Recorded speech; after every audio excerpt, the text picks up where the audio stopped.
American Movie Classics presents an original production.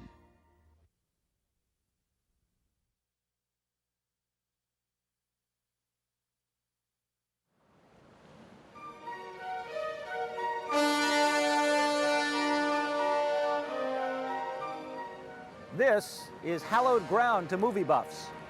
In 1957, Alfred Hitchcock came to the Golden Gate Bridge to create one of the most extraordinary and memorable images in motion picture history. This is the place where Jimmy Stewart jumped into San Francisco Bay to save Kim Novak in Vertigo.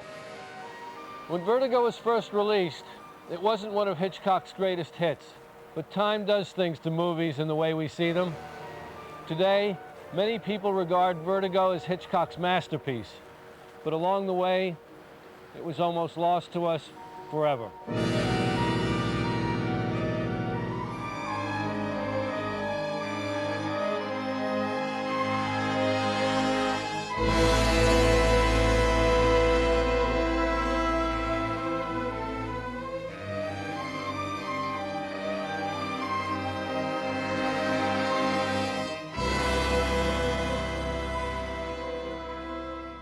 The first time I can remember seeing Vertigo was at its first release here in New York, and I saw it in its original VistaVision projection with Hitchcock's extraordinary use of color.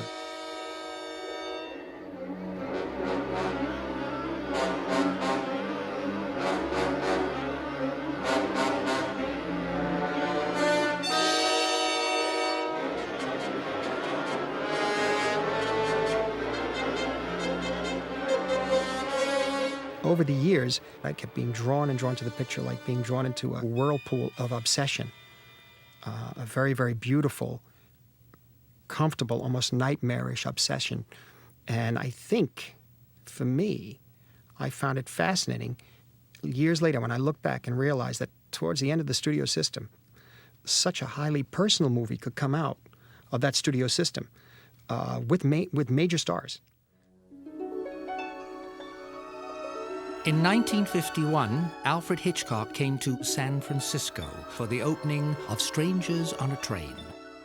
The master of suspense always liked to show the audience a familiar setting and then introduce an unexpected twist of malice.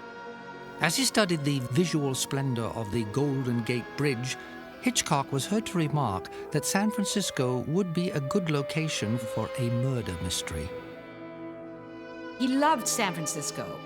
He felt it was a very glamorous city. He felt it was rather like an American Paris. That's how he described it. He felt it was very cosmopolitan, more so than any of the cities he had seen at that time. It would take 6 years before the romantic and mysterious images forming in Hitchcock's imagination would find their way to the screen. Working for Paramount in the 1950s, he made a string of remarkable movies, beginning with Rear Window and culminating with Vertigo. Universal Studios was Hitchcock's creative home for the final decades of his career. Here, Vertigo would be rescued from the ravages of time by Robert Harris and James Katz.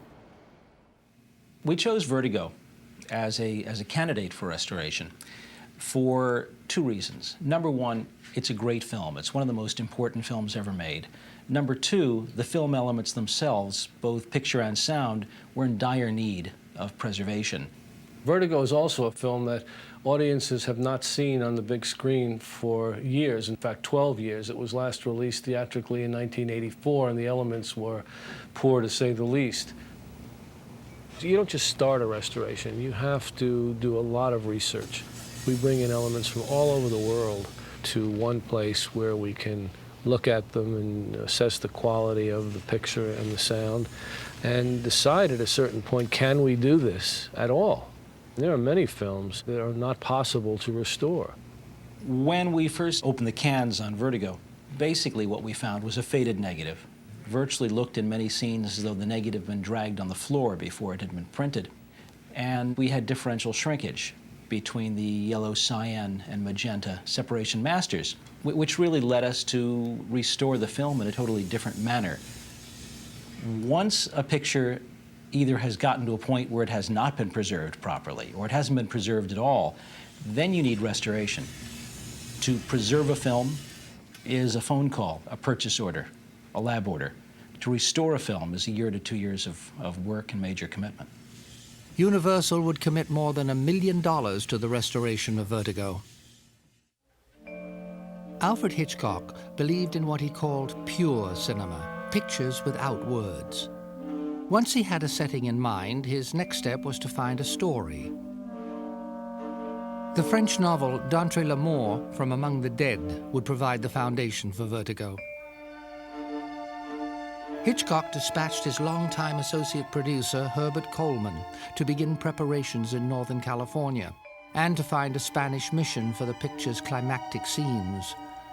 The landscape of California's pioneer past would stand in eerie visual counterpoint to the scenes of modern San Francisco.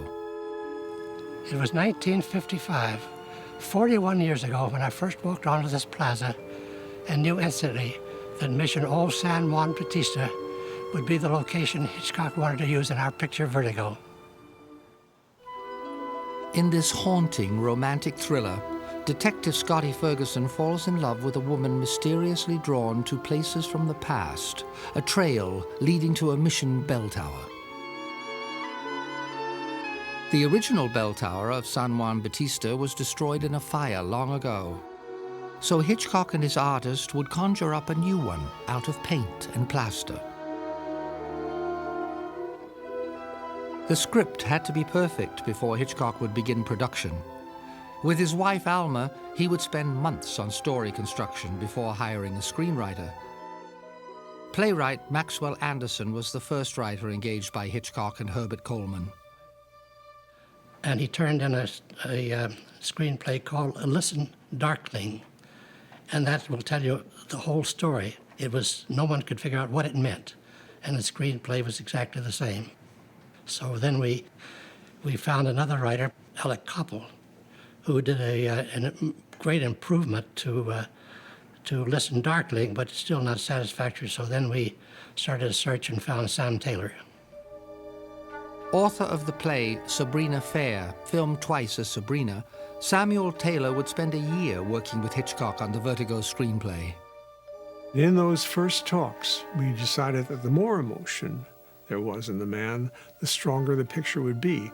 And he found, without even thinking about it, that he was making a picture that went much deeper than most of his pictures, just because the basic story, not the plot, but the basic story, had a true human emotion.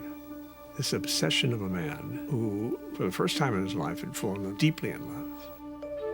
Hitchcock's frequent leading man, James Stewart, was perfect casting as the detective with a fear of heights.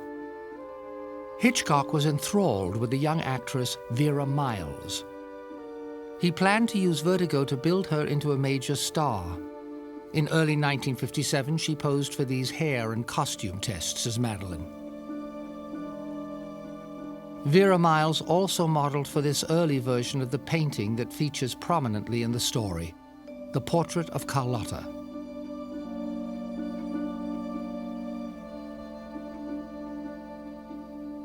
Then is when we started encountering delay after delay, starting with Hitch's problems with his gallbladder, when an operation was necessary. And then when Hitch recovered and we were all set to go, Vera Miles announced that she was pregnant and couldn't do the film. Hitchcock was deeply disappointed, but he couldn't let go of his image of the cool, mysterious Madeline. He finally chose Kim Novak as the incarnation of romantic fantasy in Vertigo.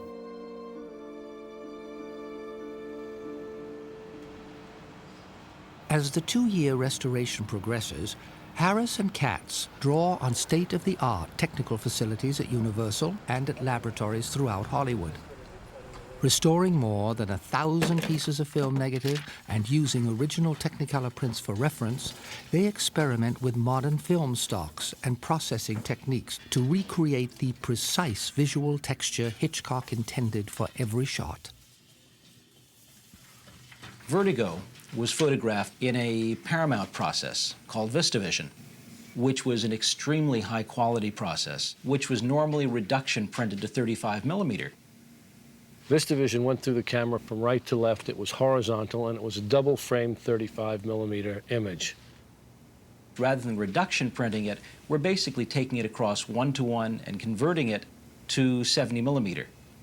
For the first time, people can now see Vertigo the way that it was intended to be seen in large format. Vertigo began principal photography in San Francisco in September 1957. During the 16 days of location shooting, Hitchcock's 45th feature was still titled From Among the Dead. Director and star had the support of Hitchcock's devoted staff, who emulated his British formality and quiet professionalism. Cinematographer Robert Burks carried out Hitchcock's color scheme of reds and greens and used fog filters to create a dreamlike atmosphere. The screenplay was followed religiously. Script supervisor Peggy Robertson made sure the shooting proceeded according to Hitchcock's meticulous preparations. Every picture that I worked with him on was always storyboarded. And that would be one of the first requisites of his work.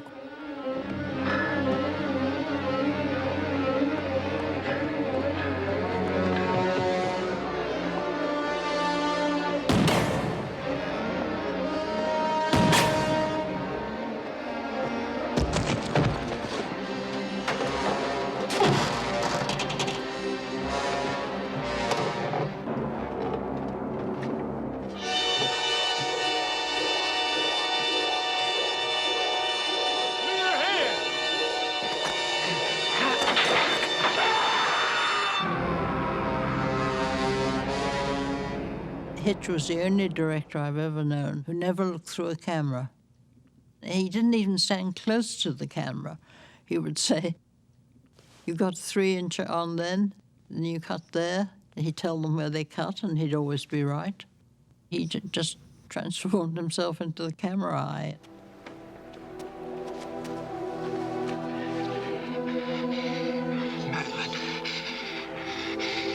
Madeline. Jimmy Stewart as Scotty created one of his most brilliant and complex character portraits. Madeline, tell me. No. Madeline, tell me what it is. Where do you go? No, what takes you away? When you jumped into the bay, you didn't know where you were. You guessed, but you didn't know. I didn't jump. I fell. You Why told did me you I jump? fell. Why did you jump? I think Jimmy personified for my father every man, so that when people went to see a picture, they could put themselves in Jimmy's place. And especially in Vertigo, he wanted the audiences to identify with Jimmy, which is what everybody did.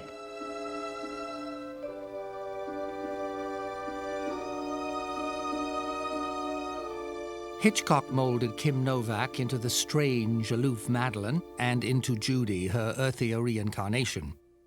In perhaps the finest performance of her career, Novak brought a startling emotional intensity to her dual role. It excites me to work on dual personalities because I think I have many myself. And I think that I was able to use so much of me in that movie. And working with Alfred Hitchcock, I adored working with him because, well, at first I was feeling insecure because I kept saying, well, now, is this right? How do you want me to play this character? And he said, I hired you, and that's why I want what you bring to this role. But what I do expect from you is to stand where I want you to, wear what I want you to, and speak in the rhythm that I want you to. And he worked a long time with me to try to get the right rhythm. We were forbidden to play here. Sister Teresa would school us. Look at this. Here's your gray horse.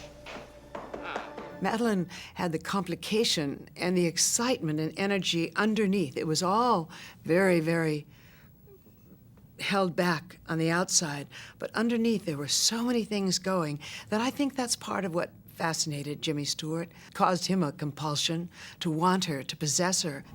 Well, what is it? Could I ask you a couple of questions? What for? Who are you? My name's John Ferguson. When he opens the door, do you know, and that feeling of wanting to go to him, of wanting to run away from him, wanting to... you know, all of these mixed conflicts all at one time. It was really, really powerful. What's this doohickey? It's a brassiere. You know about those things. You're a big boy now. Scotty's friend Midge was played with great sympathy by the highly acclaimed stage and screen actress Barbara Bel Geddes. Hitchcock was a wonderful director. I remember he came up to me, I think that first day, and it made me laugh so, because he said, "Now, Barbara, don't act. Don't act." And that's all he said to me, you see. I remember a scene at the drawing board where Midge was talking and drawing at the same time, and he'd say, "Barbara, look up," and I'd look up. Aren't you ever going to get married?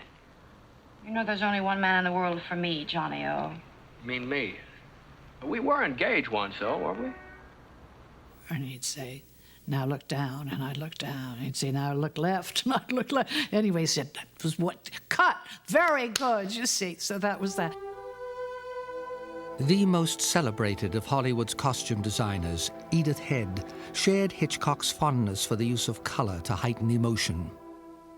Edith loved working with Hitch, and Vertigo was a real challenge because he had very, very definite ideas about what he wanted Kim to wear, especially this gray suit. Now, Kim did not want to wear gray, but Hitch was absolutely definite about that. She had to wear gray. Gray is not really a blonde's color, and there was something off-putting about it, but that was the psychology of the whole thing. Edith and Hitch wanted this to be a very, very dramatic gown when she's seen at Ernie's, and it is absolutely sensational. When Kim makes her entrance, every eye is upon her because she's absolutely breathtaking.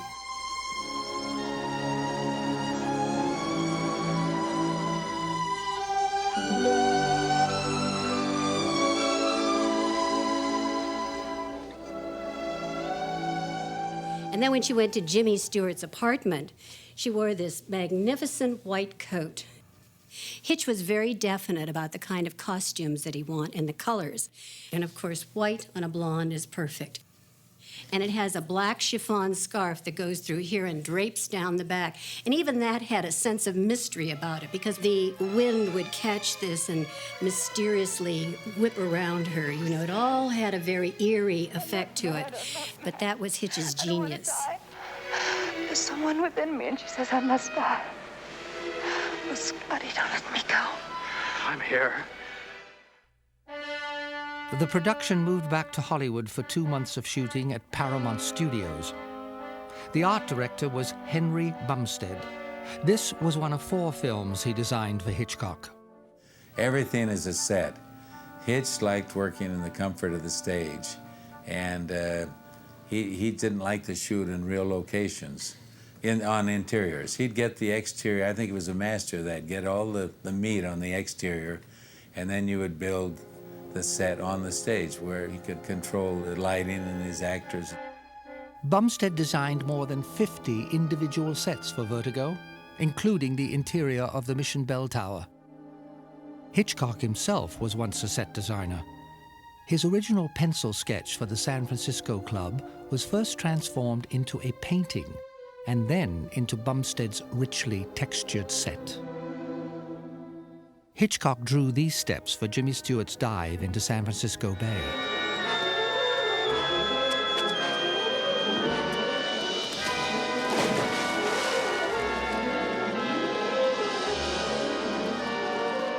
The central metaphor of Vertigo was graphically rendered in Henry Bumstead's expressionistic set for the Bell Tower. 70 feet high, the set gave Hitchcock's stars a real feeling of vertigo.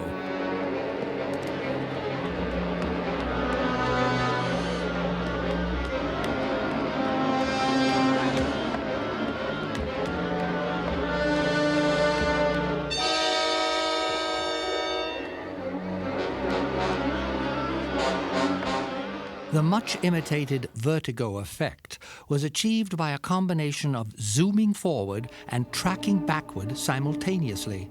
After much trial and error, filming on a full-size set proved impossible, so they used a large-scale model of a staircase. Turned on its side, It was filmed by special effects cameraman John Fulton to make the audience feel as dizzy as Jimmy Stewart.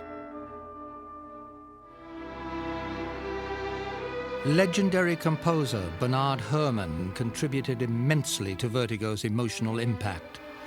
His hypnotic, intensely romantic score is one of the most memorable in movie history. Hitchcock's favorite composer was the instrument of the director's innermost feelings.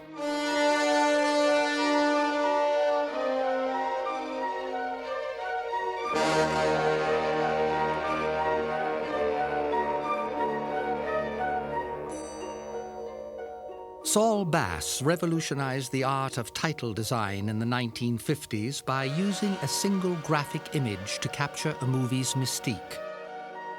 Hitchcock's recurring spiral motif was abstracted by Bass to evoke the psychological vortex of Vertigo.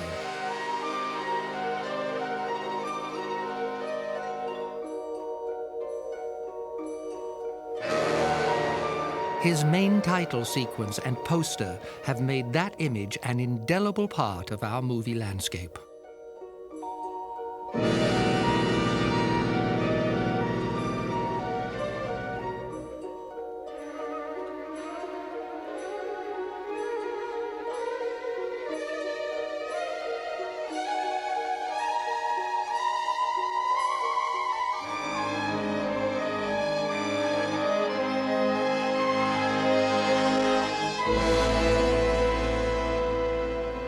The last step in the 2-year restoration process is putting picture together with sound.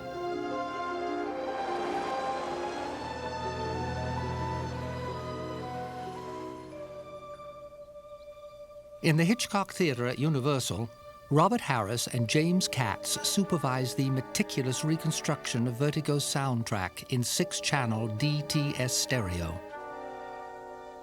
Because it was a Paramount picture, one of the first places that we stopped to search for materials were the Paramount vaults, and they opened them up to us. I mean, they were really wonderful. And what we found were the original music recordings.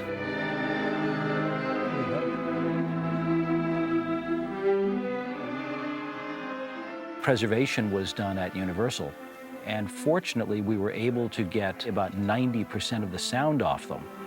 No, we're together. What was this, Because the original stereo music tracks are being used in the film for the first time, some of the sound effects had to be replaced. Many sounds were recreated by using the Foley recording technique. I just thought that if I gave you a drink... When you're dealing with a picture like Vertigo, there's a tremendous following, Hitchcock following, Vertigo following. So we can't improvise on the Foley. We can't improvise on the effects. We have to get them exactly right. One really nice thing was that Hitchcock's original dubbing notes had survived, and we were able to obtain them. And this really gave us guidance as to how precisely to orient the Foley and the effects and the dialogue and the music. Hitchcock's feeling always was that less is more. And we wanted to keep it in the spirit of the way that Hitchcock wanted the film to sound in 1958, but using modern technology. Problem with it being, too, is we won't be able to get that spread on the music. Yeah, I didn't mind. I thought the Foley was good. I think no, what I'm sometimes... Okay.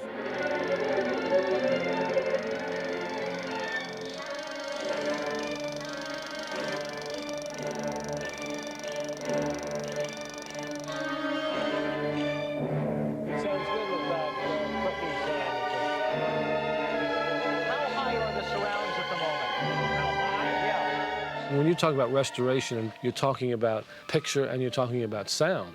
I mean, these, we may be working on a picture for months and then working on the sound for months, and we never see them together. That's one of the really exciting things that happens when we finally are able to put the sound and picture together and see what it's really going to look like.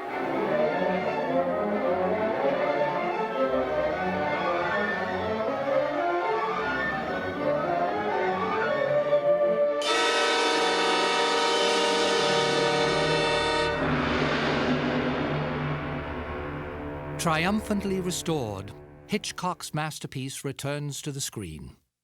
With breathtaking clarity of picture and sound, Vertigo has been given new life its magnificent images no longer worn and faded.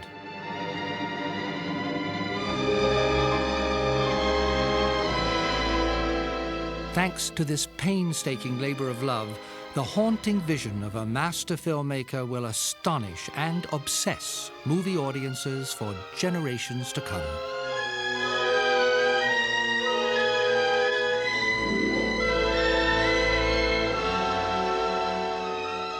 Universal, in their own quiet way, is probably the studio that's in the forefront today of film preservation.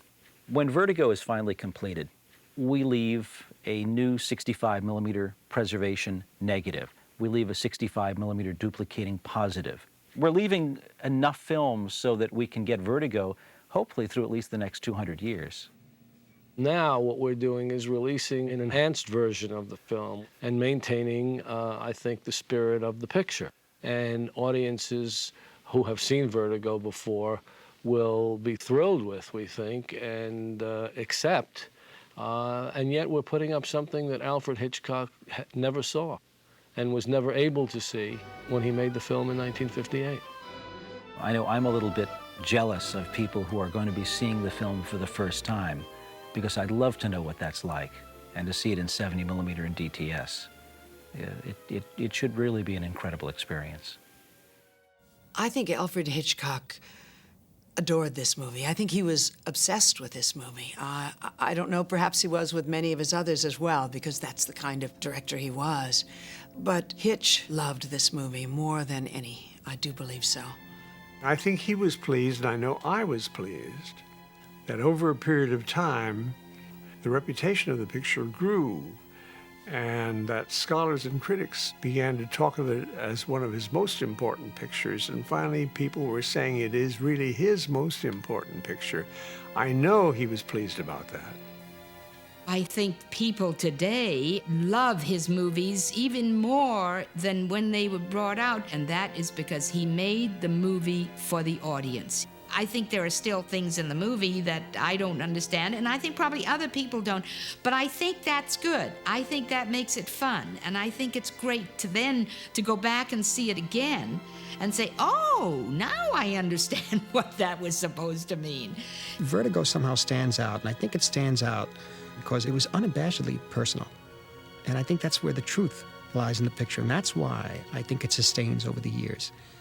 And you don't know exactly, well, the person who made this feels this way or whatever. You can't put it into words.